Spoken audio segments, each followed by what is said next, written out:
au pouvoir lors de la signature de leur contrat avec l'ONF, puisque vous savez très bien qu'il y a une zone là-bas qui est côtière, qui est concernée par ça. Donc, je m'intéresse au quartier depuis longtemps, je ne viens pas seulement pour les élections, je m'intéresse depuis longtemps, et la vision que nous avons pour ce quartier, c'est quoi? Ce quartier qui est pour les frères un poumon vert, on va dire, du François, à mon avis, ne doit pas être urbanisé à outrance. Ça veut dire qu'il ne faut pas qu'il y ait une autoroute ici, il ne faut pas qu'il y ait des HLM ici, il ne faut pas qu'il y ait des buildings ici. Ça veut dire qu'il faut conserver le caractère pittoresque du quartier, mais ce qu'il faudrait faire, c'est améliorer l'accessibilité. On ne peut pas continuer à venir à Pointe-Couchée avec une route pareille. On ne peut pas continuer à venir à Pointe-Couchée s'il n'y a pas effectivement un éclairage. On ne peut pas continuer à venir à Pointe-Couchée si les habitants eux-mêmes n'ont pas le même confort chez eux, n'ont pas l'eau, n'ont pas l'électricité. Donc, ce sont des éléments vitaux qu'il faut qu'on emmène ici de manière régulière. Alors, je vais insister sur ce mot régulière tout au long de mon discours parce que il y a des gros discours sur plein de choses qui vont se faire pour remplir les yeux, bonsoir, pour remplir les yeux, pour remplir les oreilles, mais qui ne sont pas dans la régularité la plus parfaite et qui ne sont pas non plus déterminés dans un espace temporel de temps, si c'est dans 2 mois, d'un mois ou bien 6 mois, ou bien financièrement, il n'y a aucune espèce d'approche. Et on ne peut pas valablement venir parler à des habitants de problèmes aussi importants que l'éclairage public, par exemple, ou la voirie, sans pouvoir leur dire ça va coûter tant, ça va pouvoir être fait dans un délai de temps. S'il n'y a pas ces éléments qui sont donnés, pour moi, c'est des paroles en l'air. Je le dis très clairement. Donc ce soir, mon but n'est pas de venir vous dire, voilà, moi je vais faire, moi j'ai les moyens de faire, c'est pas ça. Mon but, et avec M.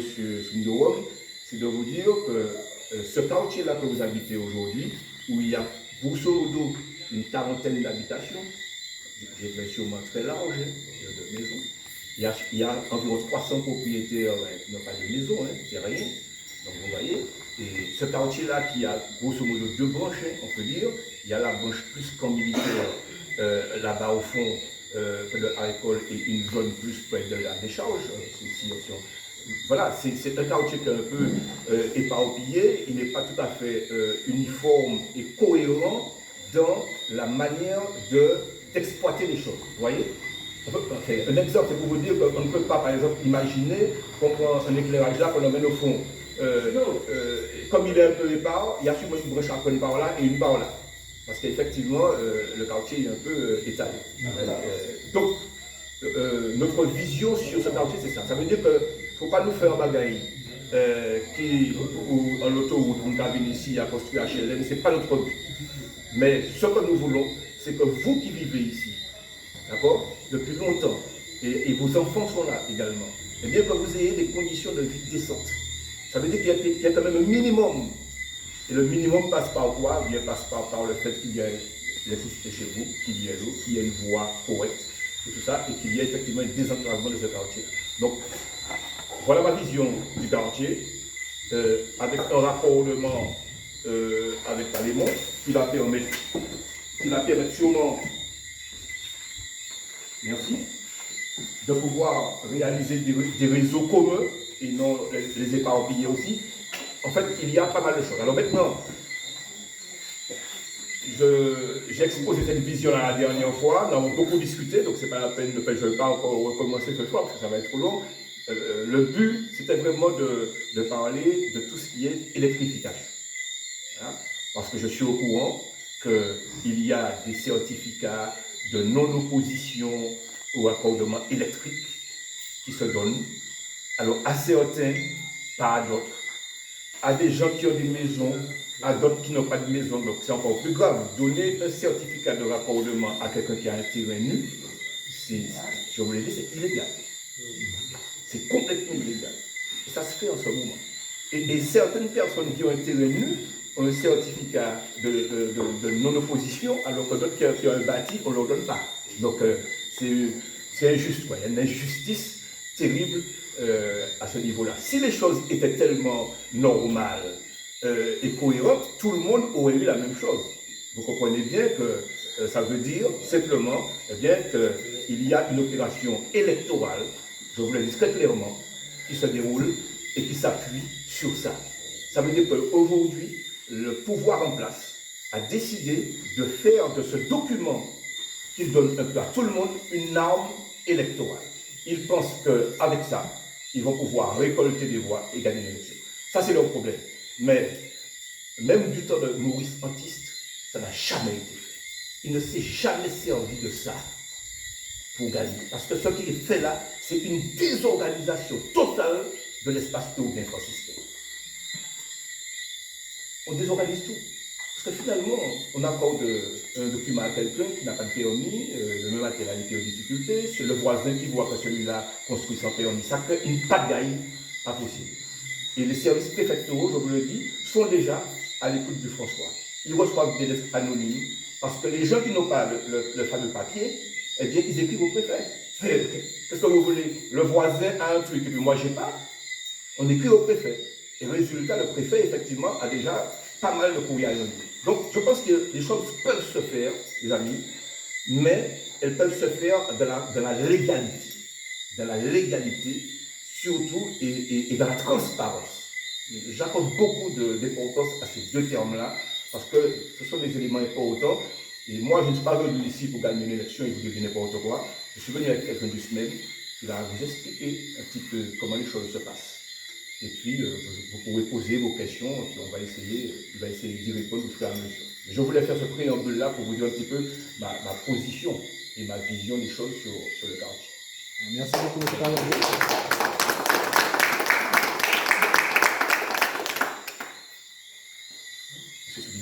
Bon, ben d'accord, merci. Bonsoir à tous et bonsoir à tout le monde. Le franciscain aussi qui vous parle, je suis d'origine franciscaine, je suis du bon engagé. De souche. Voilà, je vais vous parler un petit peu de ce que nous faisons nous, mais c'est un dossier qui est très complexe d'après ce que je vois. Je vais vous expliquer pourquoi. Parce que lorsque je suis arrivé au SMEM en 2014, avec j'ai pris cette vice-présidence, j'ai changé les choses ont changé. Les maires ne peuvent plus faire ce qu'ils veulent comme ils faisaient auparavant. J'ai changé les choses pourquoi? Parce qu'avant, vous avez un dossier, vous allez voir le maire, il prend votre dossier, il l'enregistre, le SMEM n'est pas au courant, ou bien vous allez directement au SMEM, vous faites un dossier, la mairie n'est pas au courant, ça fait quoi? Rien ne marche. Je ne vais rien vous dire, je suis élu d'une commune, je suis arrivé, en 2000, quand je suis arrivé, j'ai trouvé 158 dossiers qui traînaient depuis 2004. Résultat, au jour d'aujourd'hui, il n'y en a pas 20. Et comment les choses se passent maintenant? J'ai fait changer aussi au SMEM la méthode de travail. Quand on a un branchement, une extension de réseau, ça veut dire apporter le courant sur vos terres ici, il y a une démarche à faire. Le premier référent, maintenant, c'est EDF. Que ce soit la commune, une entreprise ou un particulier qui habite un quartier, il va aider. Alors, je sais aussi que dans nos quartiers, il y a beaucoup de gens qui ont construit sans permis. Il y a un monsieur, un grand hurleur, j'ai encore son truc là, monsieur Daffandou, le préfet de l'époque, de la voile, il était hurleur. C'est lui qui a fait une arrêté préfectorale pour déclarer que ces maisons-là sont illicites. Et je profite aussi un peu guillemets parce qu'on est tout près, les gens qui ont construit, soi-disant illégalement sur les 50 pas, l'État aussi, ayant besoin d'argent, a voulu rendre propriétaire ces personnes, ils deviennent propriétaires en achetant le terrain, mais ils ne donnent pas l'électricité parce que la maison reste illicite. Il y a un problème là. Donc je me suis soulevé contre ça, d'autant plus que j'ai des relations professionnelles et personnelles avec un avocat à Bruxelles, qui m'a dit que c'est une atteinte à la vie privée et que ce n'est pas normal, on doit régulariser la situation de ces personnes. Un permis de construire une maison qui a été construite sans permis, on peut régulariser le permis. Et il y a aussi ce que j'ai là, j'ai le document aussi, vous pouvez demander à votre mairie à l'analyse, ça m'étonnerait. Ça s'appelle la déclaration préalable. Pour régulariser votre situation pour votre maison, vous allez en mairie, on vous remplit cette déclaration préalable que le maire signe, il approuve avec les données, pour ce qu'il y a lieu de faire. Et lorsque c'est fait, ça va à la préfecture. À partir du moment que la préfecture a des choses cachées dessus, c'est que votre situation est régularisée, c'est pas un truc de monsieur le maire qui on ne sait pas si ça va marcher. Vous allez à EDF avec, et EDF ne peut pas refuser, envoyer un document signé de la préfecture, comme ça vous êtes régularisé pour avoir votre courant. Alors quand je regarde ici un petit peu profane, même si je suis arrivé un peu tard, je constate que c'est un gros dossier très lourd. Et vous êtes en association et c'est intéressant que vous soyez d'accord pour pouvoir faire cette demande communément parce que ils vont peser le coup, parce que je me retrouve aussi dans une commune qui est la mienne, où nous sommes heureusement, en même temps malheureusement pour certaines personnes, classés en zone agricole protégée. C'est la seule commune de Martinique classée en zone agricole protégée. J'ai des gens qui ont voulu s'installer, ils n'étaient pas nombreux, ils étaient deux. Donc résultat, qu'est-ce qui s'est passé? Lorsque j'ai fait des investigations, je suis allé personnellement avec eux pour faire des investigations avec EDF, il fallait chercher la haute tension, mettre 1 km 200 de haute tension pour donner de l'électricité à 2 personnes. Et en plus, lorsque la haute tension arrive, alors ce sont des terres agricoles, donc on va mettre de la haute tension dans les terres agricoles qui vont rien servir, mais pour alimenter 2 personnes où il faut en plus mettre 350 mètres carrés de basse tension. Ça c'est bien beau, mais le prix aussi, ça coûte la peau des fesses. Donc, résultat, à nous communes, nous avions, je crois, peut-être 100 000 euros à mettre, chose que j'ai déjà mis sur un investissement pour une extension des eaux. Et ça coûtait au SMEM 400 000, donc 500 000 euros pour le SMEM et la commune. Donc, on n'a pas pu faire ça. Alors, il y a des solutions. La solution qu'on nous a proposée, c'est de mettre une centrale photovoltaïque pour les 2 personnes. Ça allait revenir moins cher avec, mais c'est le SMEM qui fait, qui met la centrale pour pouvoir faire bénéficier de l'électricité aux gens. Je voulais vous en parler comme ça parce que ce n'est pas une petite affaire. Et par contre, comme nous avons changé les choses maintenant, même s'il y a quelqu'un ici qui veut s'installer, à partir du moment cette personne va aider, qu'elle a son permis, sa maison est aux normes, comme on dit, elle vient faire, et c'est l'EDF qui doit venir ici faire des investigations, regarder ce qu'il y a de le faire. Donc dans votre cas, ce sera peut-être la même chose. Alors je suppose, à notre niveau, il y a une partie qui doit être communale, je suppose. Donc on peut refaire ce réseau avec une partie prise en charge par la commune. Elle n'a que 14,74% à apporter pour l'investissement. Tandis que si c'est vous, vous aurez 20% pour refaire tout ça. Je ne veux pas penser ce qui peut arriver pour ça. Donc la solidarité doit jouer. Et il y a autre chose encore que je disais à M. Cavalier, que je fais dans ma commune, c'est que je récupère des voies comme celle-là. Avant de mettre de l'électricité pour les gens, je commence par les récupérer les voies. C'est-à-dire qu'il y a une convention qui est signée entre les propriétaires. Ils cèdent à la commune la voie. Qu'est-ce que je fais? Je fais la voirie, des caniveaux, et là, je mets l'électricité, des péages publics aussi sur le bord de la route. Et les gens qui sont à côté, les voisins à cause de proximité, peuvent se brancher. Tandis que si c'est pour vous, vous n'allez pas pouvoir faire ça. Alors c'est ça, donc il faut déjà d'abord que vous vous réunissez vous vous mettez ensemble avec pour aller voir EDF pour leur demander de faire des investigations. Ils vont faire les études, ça va prendre du temps, ils vont faire les études et ils vont l'envoyer au SMEM. Et c'est le SMEM qui va vous mettre en contact avec l'association avec vous pour pouvoir vous dire ce qu'il y a de faire. Est-ce que vous avez des questions avant que je continue? Je suppose qu'il y a des questions, parce que vous avez des questions bien précises. Bien précises. Donc en réalité, quand vous dites céder des voies pour la mairie, ouais, c'est ça. C'est-à-dire que c'est 4 mètres maintenant, c'est bien ça. C'est 8 mètres. C'était 8 mètres au départ, c'est passé à 5 mètres, comme je suis dedans. Et maintenant c'est 8 Après, c'est passé à 7 mètres, on a voulu faire des choses à Rivière Salée, là c'était 8 mètres, heureusement qu'on avait les 8 mètres. C'est 8 mètres cette année. Ça veut dire que chaque personne doit céder. Non, les 4 mètres. la voie est 8 mètres de large. Les gens peuvent signer une convention, c'est simplement c'est pour mettre le support, hein, c'est pour un petit bout de terrain. Comme je disais à certaines personnes, après ils n'ont pas pour, ils vont brûler nous, ils vont nous mettre nos batailles. Oui, mais maintenant, quel serait l'intérêt de la commune d'avoir cette partie de terre-là? L'intérêt pour la commune, elle est gagnante parce qu'elle a fait une voie communale et il y a ce qu'elle appelle le fonds d'investissement routier. Quand elle a fait ça, elle récupère les sous qu'elle aura dépensés pour pouvoir faire ça sur le fonds d'investissement routier.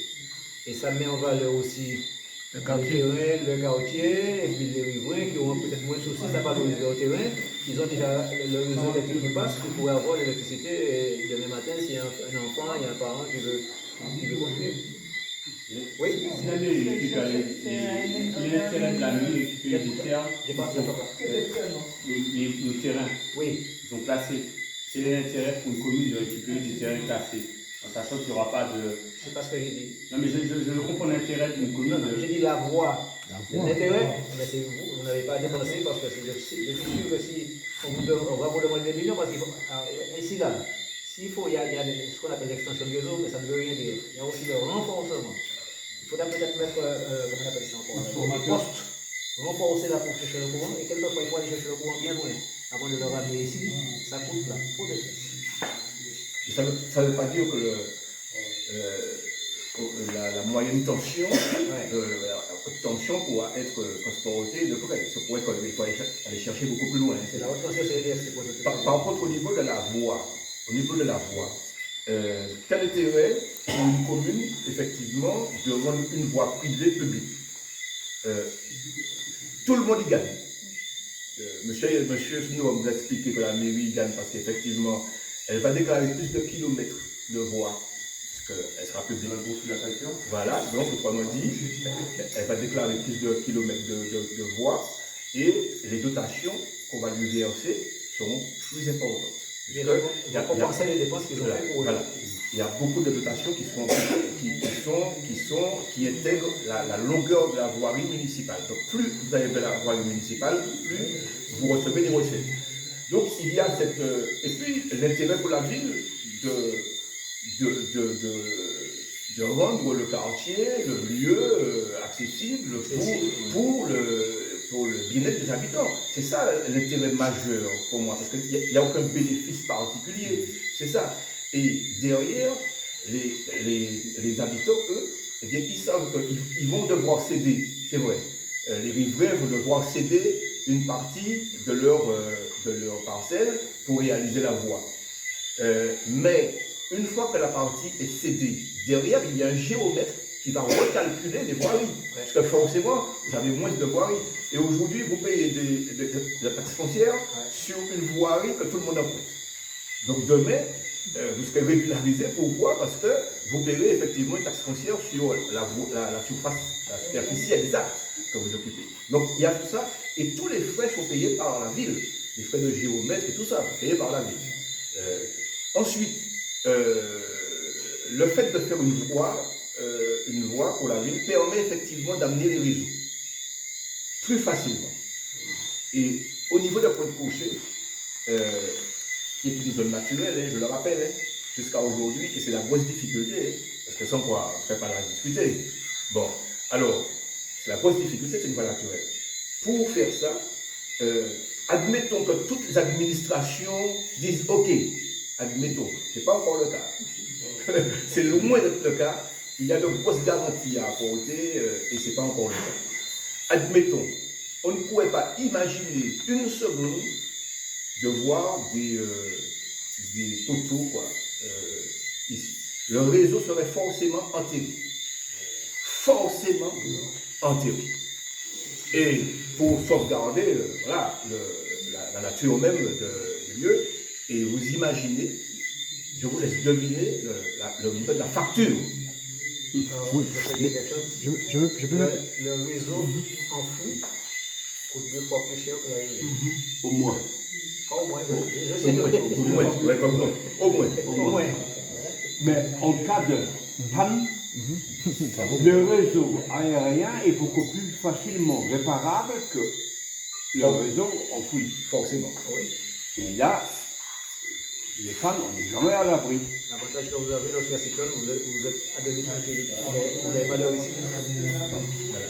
Avantage et inconvénients, mais en tout cas, dans un lieu comme celui-là, une zone naturelle, c'est ce type d'ouvrage qui va être réalisé. Monsieur Tavernier, Oui. je m'excuse, mais vous parlez en même temps de dénaturer et en même temps, si j'ai bien compris, si la commune récupérait,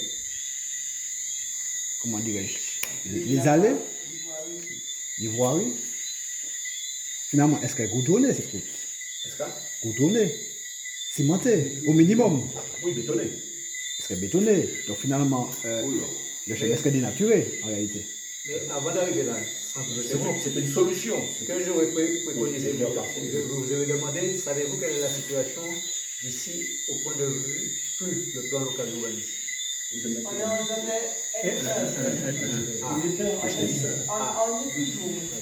On est toujours. Il y a tout ça aussi qui est dedans. Tout ça. Qui veut dire? Qui veut dire? S'il y a un effort que vous souhaitez qu'on vous amène le courant ici, c'est de l'enfouissement qu'il faudra faire. Attendez. Je donne une information qui est C'est de importante. l'enfouissement qu'il faudra faire, ça n'empêche pas qu'on vous apporte le courant, mais c'est de l'enfouissement. On va enterrer les câbles, sauf qu'ils ne pourront pas l'enterrer pour ne pas vous mettre le support pour apporter l'éclairage chez vous. Parce que là, à notre niveau, même lorsque nous mettons de l'électrification pour quelqu'un chez elle, À partir du moment que si la personne se met à hauteur du réseau qui passe dans la route là, pour arriver ici, si ça dépasse pas 60 mètres, la personne n'a pas de support à mettre. Tandis qu'au-delà de 60 mètres, il faudra payer le nombre de supports pour en mettre pour arriver dans la maison. D'accord. À ce moment-là, qu'ils deviennent des poteaux visibles, Oui, finalement. oui, on est obligé. Il y a la Finalement. possibilité de mettre de l'électricité proche du propriétaire, mais pas vraiment jusqu'à domicile. Oui. C'est-à-dire que vous mettez pour des maisons éloignées le compteur à 300 mètres de la maison. Ah, on peut faire ça aussi, oui, ça se fait. Et- Oui, ça se fait. Le Et compteur, le ça se reste, fait. c'est le propriétaire qui se débrouille. Oui. Hein? Mais si sa maison est à plus de 60 mètres, il va payer les supports pour arriver votre chez Ma maison est à 800 mètres du prochain point. Donc, je ne vous fais pas d'illusions. Ah, mais tout dépend de ce qu'on va faire, on ne sait pas encore. Hein. Oui, non, mais ça me paraît énorme pour faire payer une communauté EDF pour satisfaire un seul Client. habitant. Ce qui m'amène à vous L'habitant, il a dire, ses responsabilités aussi. ce qui m'amène à vous dire qu'il fallait plutôt il faudrait que vous essayiez d'opter pour une prise de la voie par la commune qui aura 74% du montant d'investissement apporté. Et moi, même, je mets la différence. Et puis, avec l'EDF, on va voir, tandis que là, c'est vous, vous ne pouvez pas faire ça. Vous Parce avez que les- finalement, le photovoltaïque, il est encore en pleine progression. Oui, Et aujourd'hui, c'est vite fait le calcul que le photovoltaïque peut être beaucoup plus rentable que le câble. ça dépend de l'endroit. Ça dépend de l'endroit, parce qu'il y a des gens qui l'avaient dans un quartier que je connais chez moi.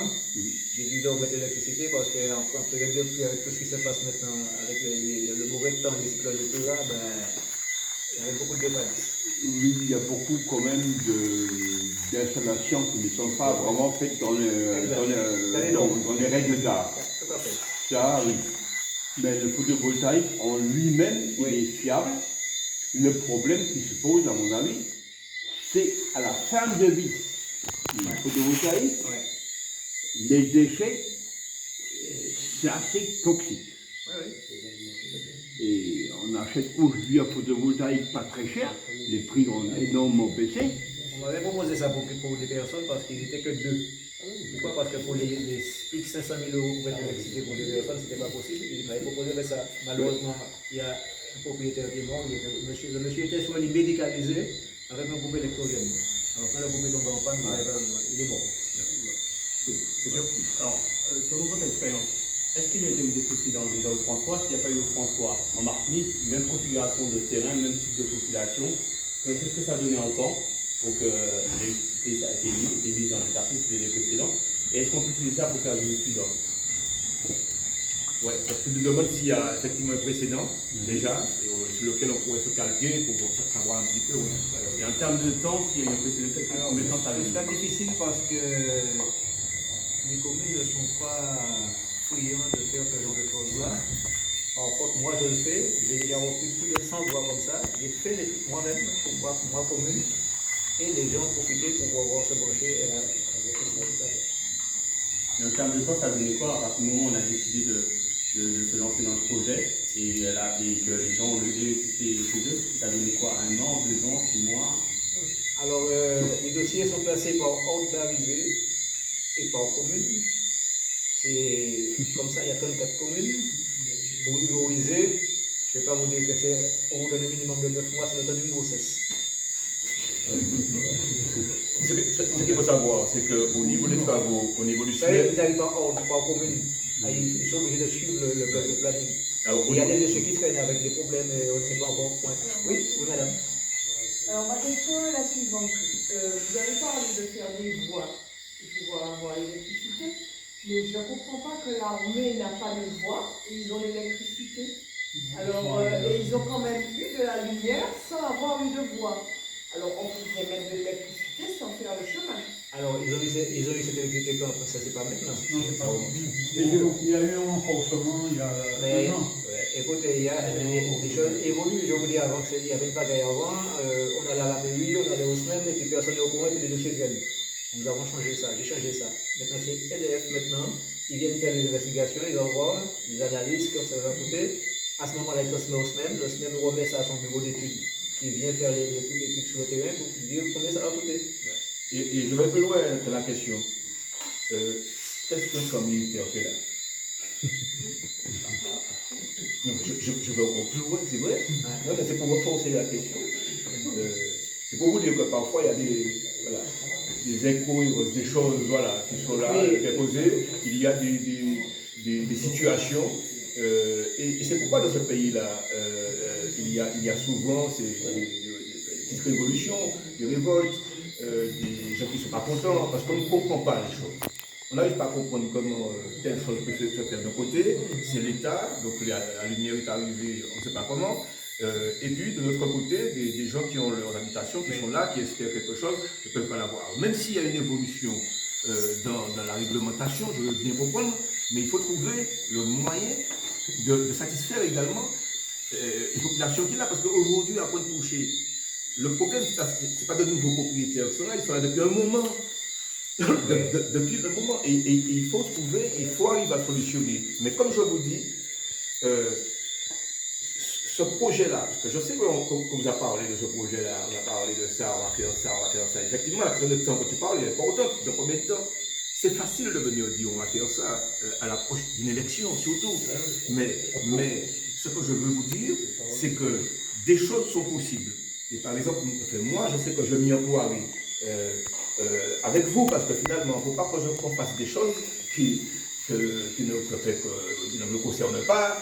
On les fera ensemble. Le type de développement qu'il faut ici, on le fera ensemble. Alors si maintenant, il faut choisir cette voie au niveau des réseaux, on va voir comment on l'amène. Mais on vous dira les choses avec précision, on vous dira quelles sont les démarches qu'il y a à faire. Comme ce soir, on vous dit déjà un petit peu comment ça se passe. On vous dira également quelles sont les garanties, parce que le SMEM demande à la ville des garanties que la ville n'est pas foutue d'emmener aujourd'hui. Moi, je vous le dis. La ville n'est pas foutue de répondre, de remettre les garanties que le SMEM demande. Parce que, comme je disais tout à l'heure, faire ici, à la rigueur, des choses vite, parce qu'on veut gagner une élection, ça peut avoir des répercussions ailleurs. Ça peut être précédent aussi. Donc vous comprenez bien que des organismes comme le SMEM EDF ne vont pas aller à Pointe-Couchée se perdre, je veux dire ça comme ça, se perdre pour à la rigueur aider peut-être un candidat et puis venir faire du n'importe quoi en Martinique qui pourrait se dupliquer sur notre territoire. Donc la question est très importante. Ce qu'il faut savoir, de manière, ce soir si on repartit avec quelque chose dans la tête, c'est que à Pointe-Couchée, c'est possible de faire ça, à condition qu'on le veuille tous.